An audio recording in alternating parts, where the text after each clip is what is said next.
ఆయనకు అండగా ఉన్న మహిళలకు ఆర్థిక స్వాతంత్రాన్ని ఇచ్చిన అన్న ఆయన ఎన్టీ రామారావు.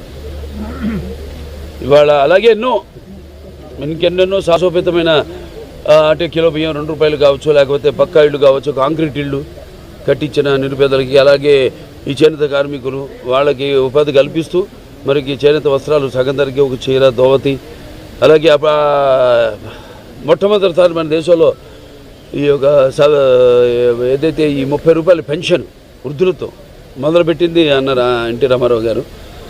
అలాగే మహిళలకు ఆస్తులు తండ్రి ఆస్తులు సమానకి అయితేనేమి, లేకపోతే వాళ్ళకు విశ్వవిద్యాలయం అయితేనేమి, తిరుపతిలో పద్మావతి విశ్వవిద్యాలయం అయితేనేమి, అలాగే మాండల అంతవరకు ఉన్న ఈ యొక్క ఏదైతే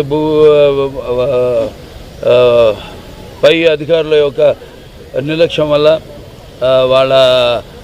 వాళ్ళపైన ఉన్న ఒత్తిడి వల్ల ఏదైతే సామాన్య ప్రజలు ఇబ్బందులు పడుతున్నారో వాళ్ళందరికీ ఆనాడు ఉన్న ఈ యొక్క తాలూకాలని రద్దు చేసి ఆనాడు ఈ యొక్క మండల వ్యవస్థను తీసుకొచ్చిన మహానుభావుడు నందమూరి తారక రామారావు.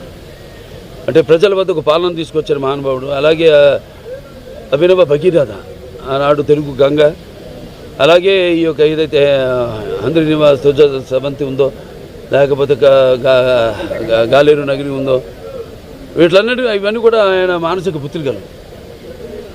అలాంటివి ఎన్నో రచనలు చేసి ముందు చూపుతో రాష్ట్రం అవిభక్త ఆంధ్ర రాష్ట్రాన్ని ఎంతో అభివృద్ధి చేసి ముందుకు తీసుకెళ్ళిన మహానుభావుడు. అంతవరకు తమిళులుగా పిలువబడ్డ మనల్ని మనం తెలుగు వాళ్ళం, మన తెలుగు జాతి అనే ఒక గుర్తింపు తీసుకొచ్చిన మహానుభావుడు నందమూరి తారక రామారావు.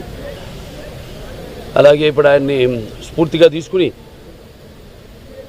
ఇక ముందు ఇంకా ఎంతో ప్రజల అభివృద్ధి కోసం, అభ్యున్నతి కోసం ప్రతి ఒక్క కార్యకర్త నడుం బిగించాలని కోరుకుంటూ ఆయన అంటే ఈ భూమి మీద అందరూ పుడతారు కానీ అందరు మహానుభావులు కాలేరని ఆయన మరి ఎప్పటికీ నేను సూర్యచంద్రుడు ఉన్నంత వరకు కూడా గుర్తుండిపోతారు. అందుకే ఆయన నిరంతర ప్రజల గుండెల్లో నిత్య యవ్వన నిత్యాభిమాన భూషణుడయ్యాడు.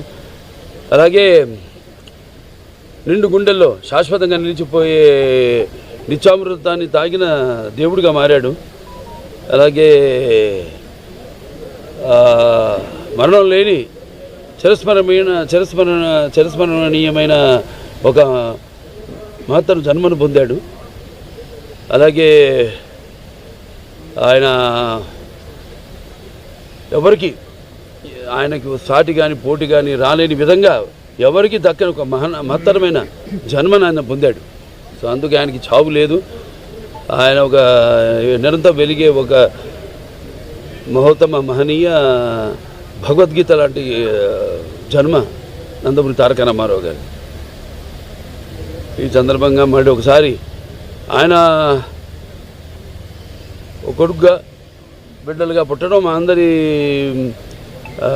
పూర్వజన్మ సుకృతం అయితే, మరి మేము మా కుటుంబమే కాదు, ఇవాళ ఇంత పెద్ద కుటుంబం తెలుగుదేశం అన్నది ఇచ్చి అందరినీ అందులో కుటుంబ సభ్యులుగా చేర్చి మరి ఒక పెద్ద కుటుంబాన్ని ఇచ్చి ఈ యొక్క వారసత్వాన్ని, ఈ యొక్క తెలుగుదేశం పార్టీ ఏదైతే ఈ వారసత్వం ఉందో దాన్ని ప్రతి ఒక్క కార్యకర్త భుజస్కంధాల మీద మోపి నేను చెప్పినట్టు ఆయన ఇక స్ఫూర్తిగా తీసుకుని ఆయన ఏ పోరాట పటిమతో పోరాడి ఎన్ని అడ్డంకులు వచ్చినా తల వంచకుండా ముందుకు సాగిన ధీరోద్ధాతుడు. అలాగే ఏదైతే తెలుగు ఎప్పుడెప్పుడు మన జాతికి ఎప్పుడెప్పుడు ఏ అవమానం జరిగినా దాన్ని ఆత్మాభిమానాన్ని కాపాడిన ధీరుడు. అలాగే తెలుగు వెలుగును ప్రపంచం నలుమూలలో ప్రసరింపజేసిన మహానుభావుడు. ఆయన్ని స్ఫూర్తిగా తీసుకుని అందరం మనం ముందుకు వెళ్ళాలని మనస్ఫూర్తిగా కోరుకుంటూ ఆయనకి ఈ సందర్భంగా ఘన నివాళులు అర్పించుకుంటున్నాను.